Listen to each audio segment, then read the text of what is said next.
And good morning, everyone. Thank you for taking the time to join us, whether you watch it now or whether you watch our live later on during the day. I'm going to be joined by a special guest, Kara, and she is outstanding. I've been following her for quite a while, and I cannot wait to have the opportunity to talk to her this morning. She has just shown up, so she's going to be logging on as soon as she requests to join. And we're going to get started. But I want to thank you for making the early log on to watch this interview. So she has just requested to join. We're here in no time at all. So she should be hopping on here in a second as soon as we connect.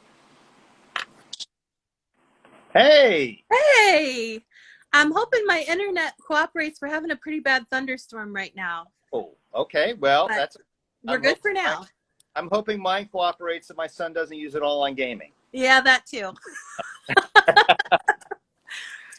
How are you doing this morning? Great. I got up early on my own, and that's always nice when I don't have to wake up with an alarm. So that was cool. And yeah, the kids Wow. are quiet for now, so life is good. Now, how old are your children? So I have a 14-year-old boy, a 13-year-old boy, and an 11-year-old girl. Wow. Okay. All right together. I'm a taxi service pretty much at this point in my life. Yeah, but getting towards that age where they sleep in a little bit more, right? Yeah, that's That, always nice. But I can't anymore, so I don't no, know. no, it's ruined, right? Yeah. Well, thank you for joining me today. I appreciate it.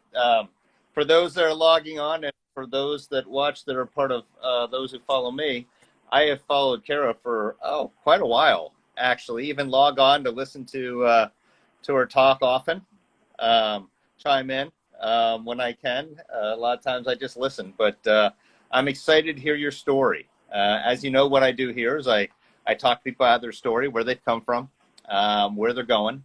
And thank you for agreeing to talk with me. Yeah, thanks for having me. This is exciting. So thanks for having me on. So, first question, first thing, just take a moment and introduce yourself. Who are you? So I am Kara Gonzalez-Howard. I grew up a third culture kid. My mom came from an Amish Mennonite background. My great grandparents and grandparents were Amish until the age of 18, and then they all left the church. My mom kind of grew up in her early years in a Mennonite church, and then they transitioned into something different later on. And my dad's side of the family is Puerto Rican. Growing up, we grew up part of the time with my very beautiful conservative grandparents on my mom's side, and then we also grew up a lot in the restaurant life, a totally different dynamic. So I never thought about it until I got older, but we were exposed to a lot of dynamic differences, and I'm very appreciative of that.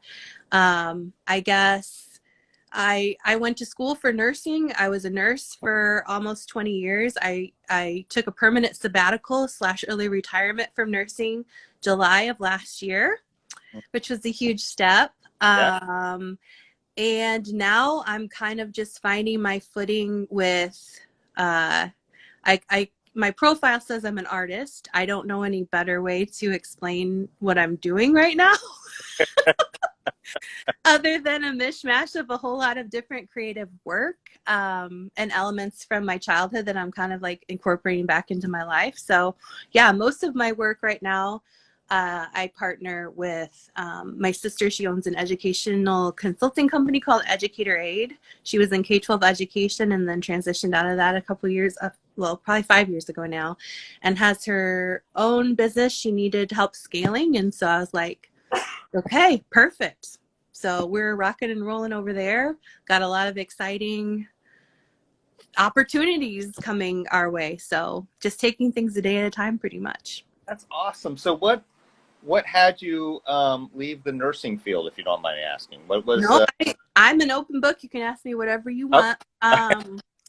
I I in my last I started out as an ER nurse. I did that for about the first 7 to 8 years. Transitioned then into OB. Really enjoyed that, but it came it came time that I needed to explore something different. And so I took a job in nursing professional development and education within a large healthcare system in northern Indiana. My job was to go out and to kind of teach nurses different new equipment. We did a whole lot of different classes, and also became kind of the keeper of all the records and information for educational stuff within the system in different ways. So, but all that to say, when I got to that point in my career, I didn't really want to go back to the bedside because I had experienced some trauma just over the years, you know, by default of what it is, burnout, that kind of thing. But I saw some stuff at the top of the food chain that was equally as gross, if not more aggravating, because I was in a position where I was influencing lots and lots of nurses, but I wasn't given any kind of autonomy or power to be able to change things and provide healing in spaces that obviously needed healing, especially after the pandemic. So I had one of those experiences that, like, when God smacks you between the eyeballs with like a 2x4 or something like that. And the last retreat, leadership retreat that I ever went to through our hospital, and I never went back to work after that. Okay. All right. So it was pretty like a firm dropping in my spirit, like this is it. I'm done with this, and I need to move on. I know that it's Okay. not. Yeah. That's okay. Well, it's nice to have that clarity, isn't it?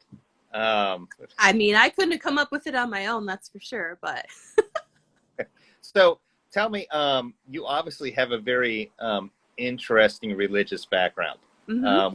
Your family and everything you said about Amish, Mennonite, and conservatism, and all that kind of stuff, right across the board. So what has been your journey? Because I know you mentioned about deconstructing as well in some Yep. areas. Mm-hmm. Yeah. What has been your journey? So I grew up Baptist when I was Former, fairly small. Southern Baptist? yeah, former Southern Baptist here. Okay. Yeah. Yeah, it takes one to know one, doesn't it? When I was small, I grew up, you know, the church we went to at the time was very fundamentalist. I remember we were not allowed to wear anything but skirts to church. We had to wear tights, which my sister to this day talks about because she absolutely felt confined and hated them so much. No playing cards, no dancing, all these weird, you know the deal. The weird rules that we come up with to tell ourselves we're being super holy.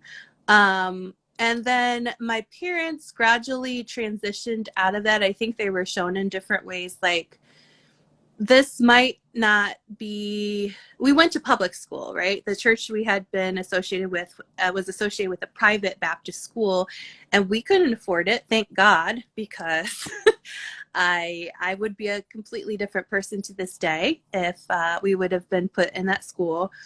But they saw some things, I think, and then we transitioned into what was called the Evangelical Free Church of America. Oh, wow. Yeah, I've heard of that. Yeah. So, you know, it is what it sounds like.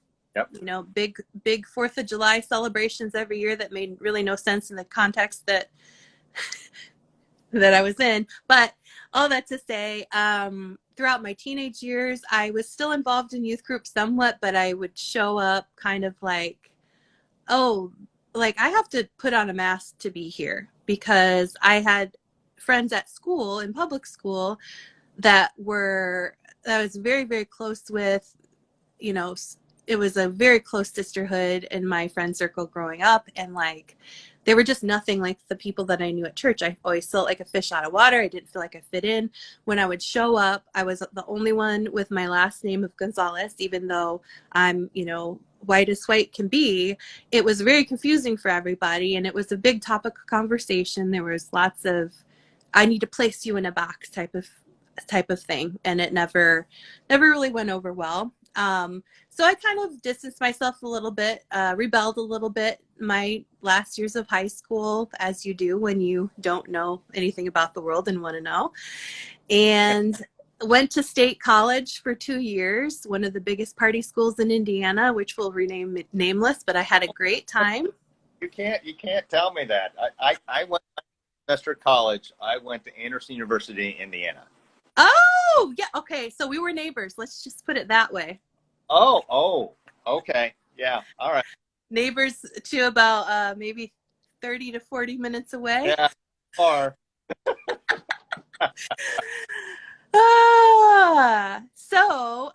I after 2 years, my second year of school there, 9/11 happened. I was dating a guy that was in the military.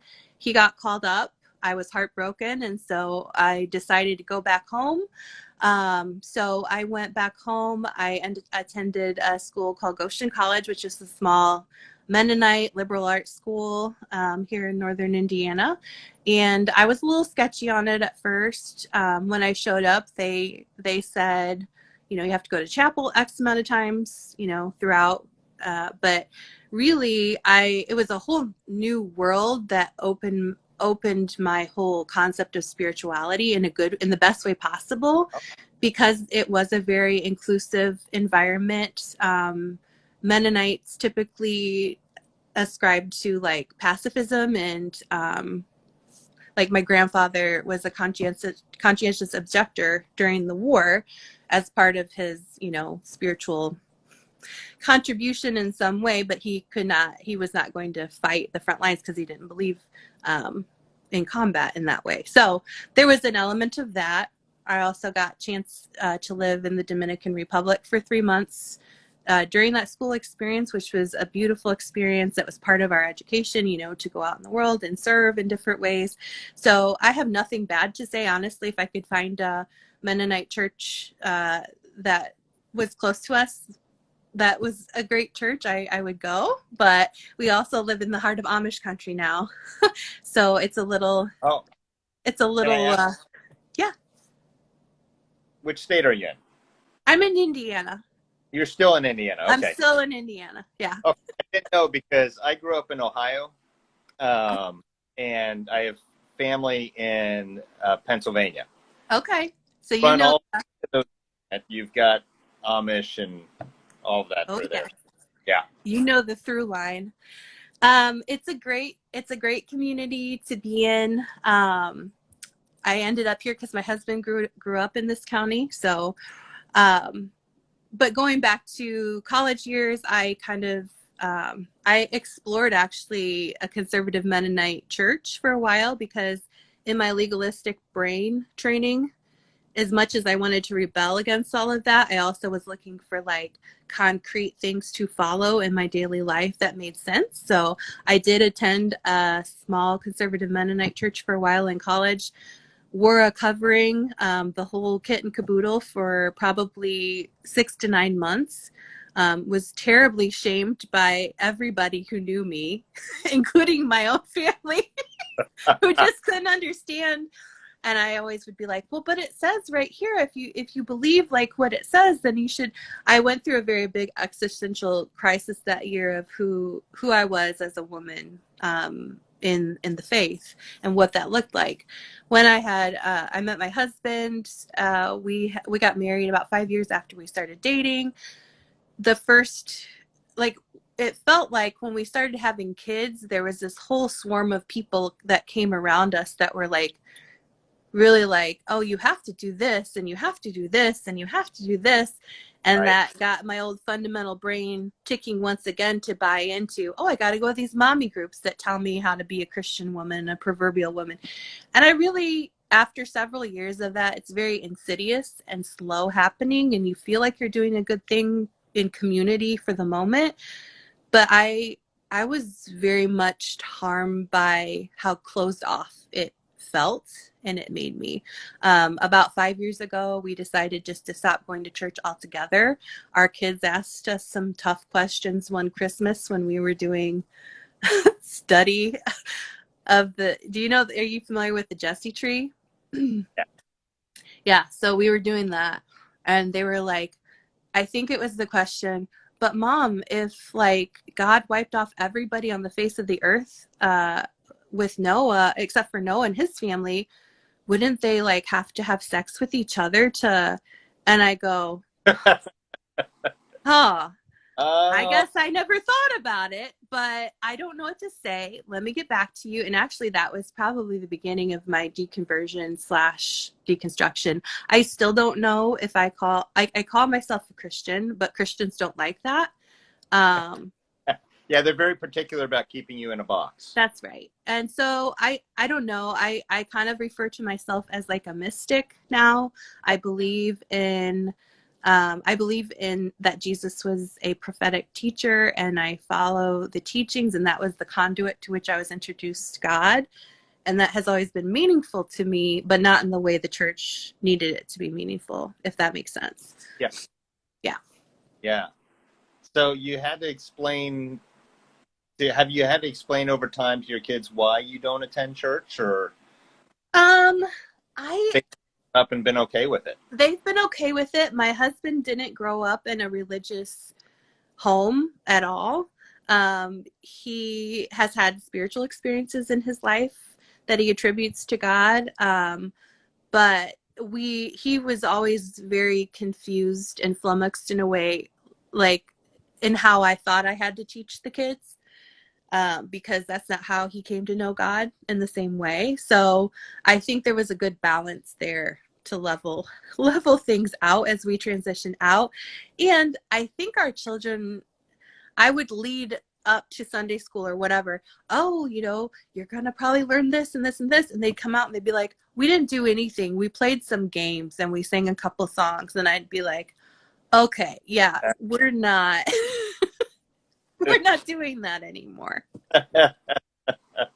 No, I get that. I mean, it's like when my kids like ask me, it's like, well, if God's love, why would he kill everybody? Right? Exactly. Like, why would it seems like committing mass genocide and not Satan, right? Well, and then then my next thought was, wait a minute, was the dove that brought back the olive branch, was it just Noah's perspective because his region had flooded that he actually was the last man on earth? Yeah. Probably. Well, but that doesn't gel if you take the Bible literally, right? So That's true. because it says it was a whole word. So I mean, there's lots of issues about the whole, right? From the mouths of babes, though, like I just think my children have been so, like, allowing them to ask questions has been so powerful for me, because it's stuff that I never really questioned or allowed into my thought process to begin with. It's a whole unraveling of It, everything. I mean, because it, and that's scary, but well, yeah, because I mean, like, when I no longer consider myself Christian after I was a pastor for 25 years. yep. So I, it amazed me how much it impacted every facet of my thought life and every aspect of my life. So there I am, unraveling and deconstructing. What's my view on marriage? Mm-hmm. I like cheesecake. Mm-hmm. I mean, what do I tell my kids? I mean, like all these things that had already been programmed into me, I had to sit there and walk through. It's agonizing Yeah. sometimes.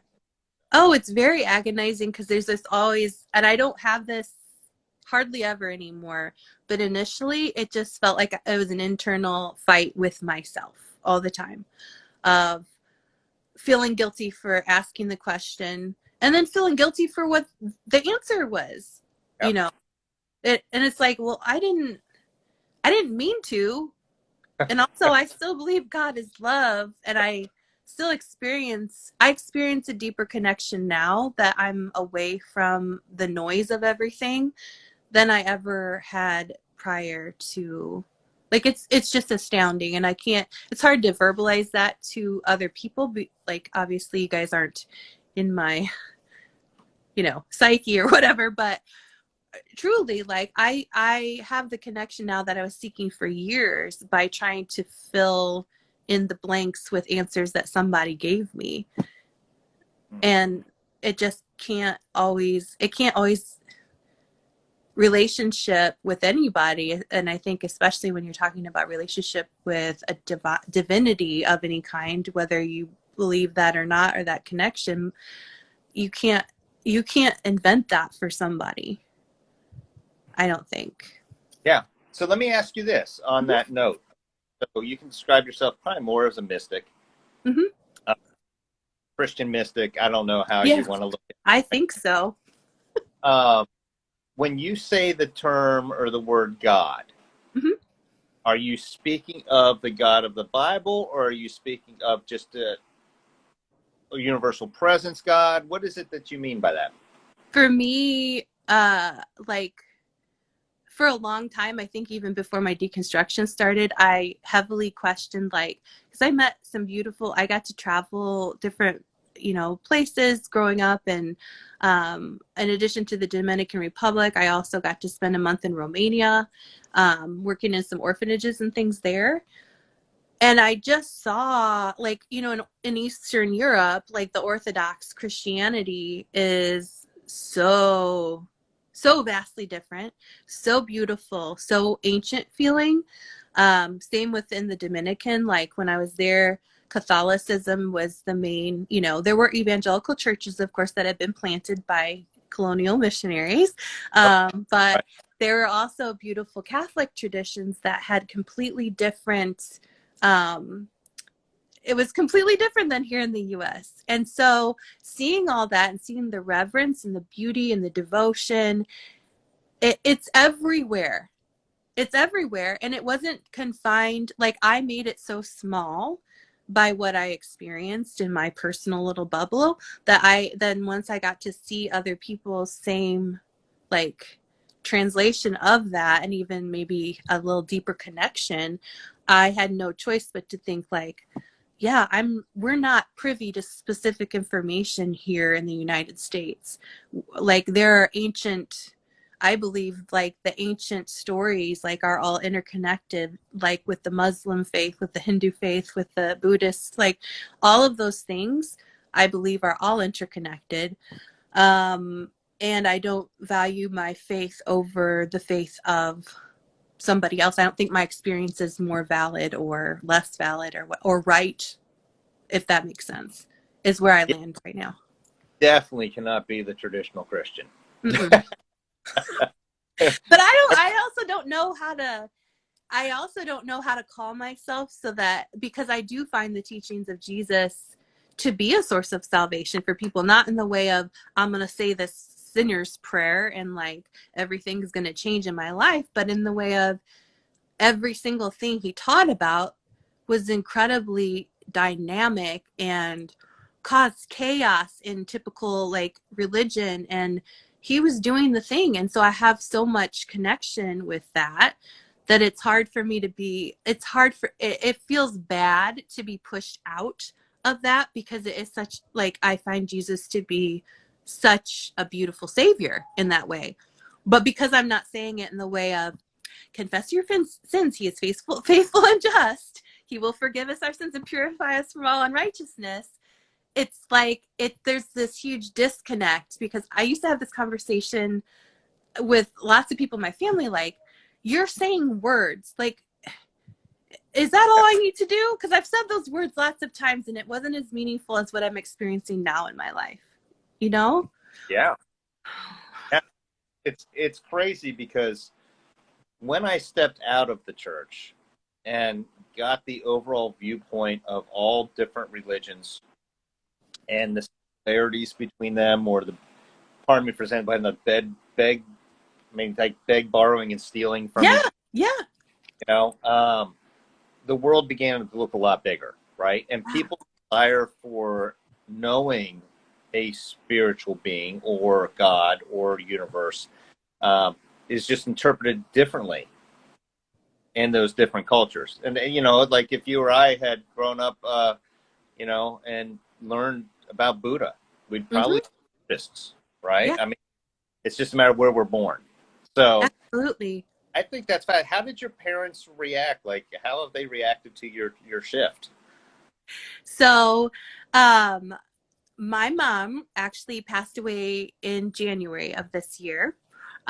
She had a lot of mental health struggles, and I can always, my sister and I, the reason that we do a lot of the talks and things that we do is because of her struggles. We were in certain ways during the pandemic especially trying to like reach her, if anybody, and we knew that it would, like, she loved watching us, and she loved, like, she would internalize some of the things. But all that to say, my mom, like, my whole family on both sides is a line of disruptors, right? Leaving the Amish church is no small thing.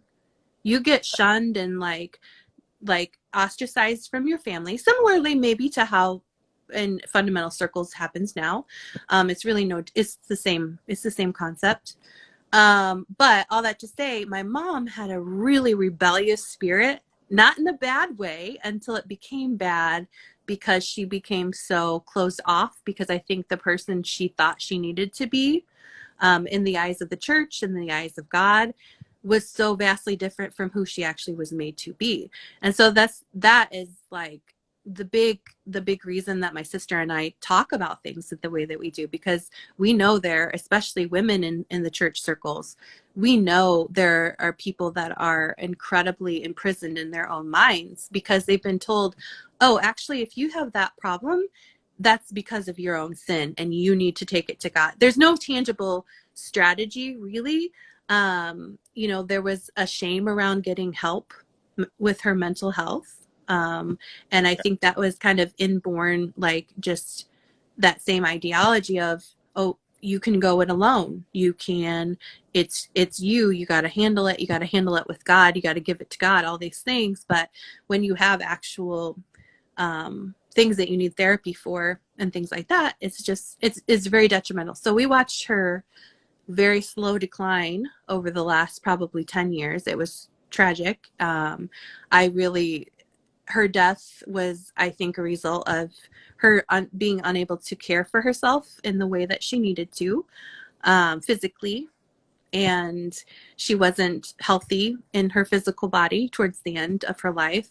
And so I also know that there is freedom, there.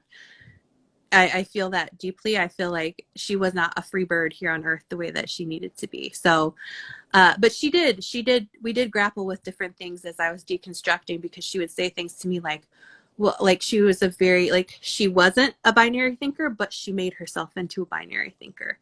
And so I'd ask her tough questions about what, like, she would be like, well, if you say you don't believe in salvation this way, then that means you're going to hell. And I'm like, Mom, come on, you know me, like, like, you know my heart. And if you really believe that, if you believe that it can be undone so easily in our humanness, like our relationship with God can be undone so easily, like, what kind of God are we worshiping? That kind of vein of, so she would stop and she would think, and I really think towards the end of her life she started to have a more open view of people, of loving others and things like that. But it was difficult for her.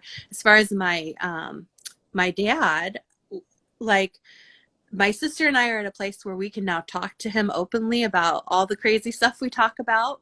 And I say crazy because it is, it could be considered by some who are still in those circles as very sacrilegious, the way that we spitball about different ideas and concepts and whatever.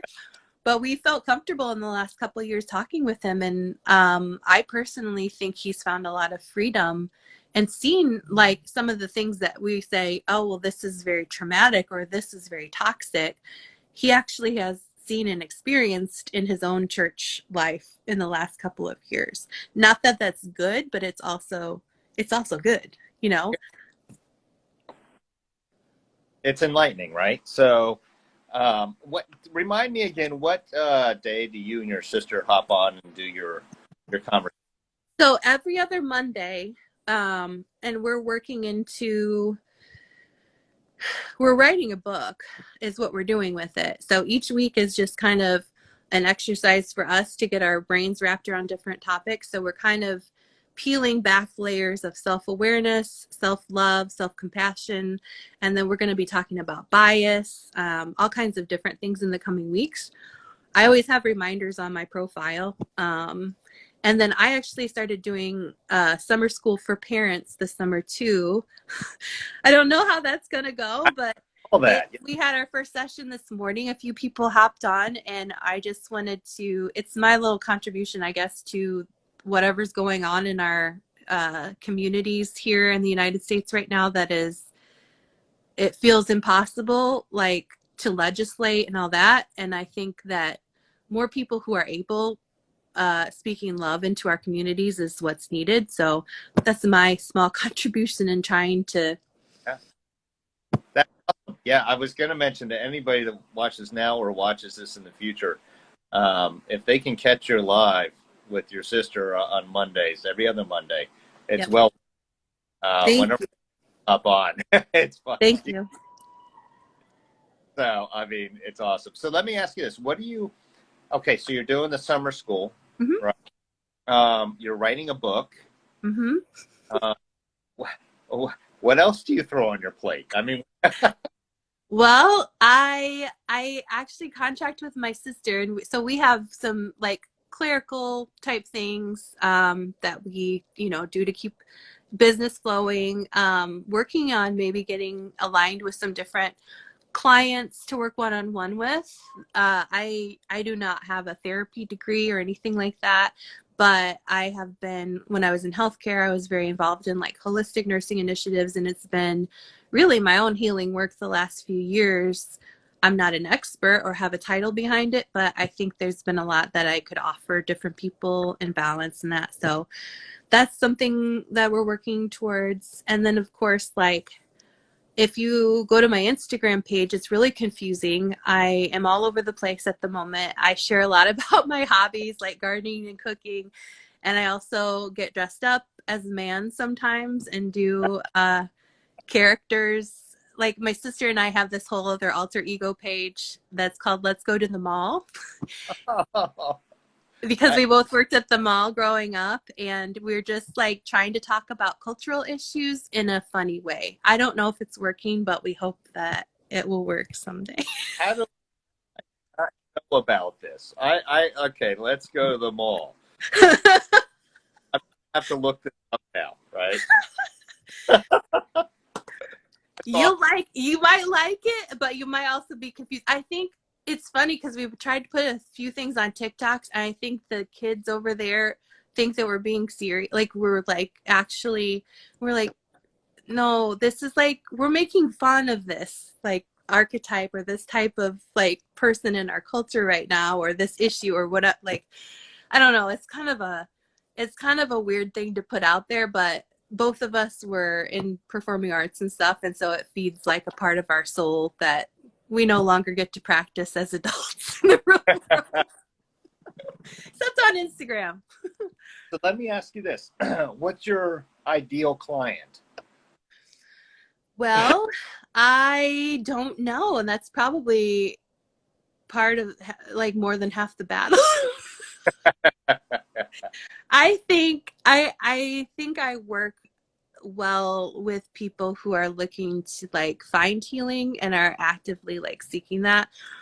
There are plenty of like quick fixes, like, methodologies out there, but I want to work long term with people. Not because I hope that they have so many like things that they need to go through, but like I would like to form meaningful relationships in that way with people. And I don't know what that looks like in the future. I have some training in PCM, which is the process communication model. My sister is actually certified in that, and she's taught me as an instructor everything she knows, but I feel like I'm still getting a handle um, on the different personality types and everything. That will be the modality to which I eventually take on coaching clients. So I don't know. We'll see. We'll see what the future It's brings. exciting. I think that's awesome. Yeah.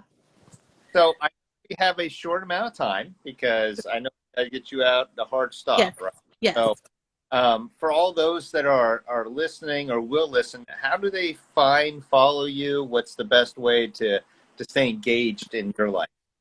So if you follow me on Instagram at Glam Gourmet Home, I also chose that name because I am into like all of those things, but also I live out in the middle of the country, and so I'm not that glam or that gourmet. So it's all kind of confusing, but if you're up for whatever, then come.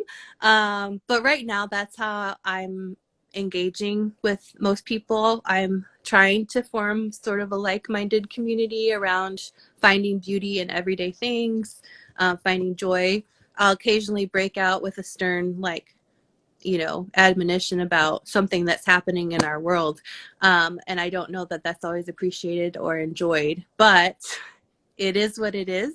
Um, I don't call myself a deconstruction page just because I don't I don't I don't right now. I need to just explore what I want to put out into the world. And for myself, if I had to come back and post about different things in that vein every day, it would cause distress for me.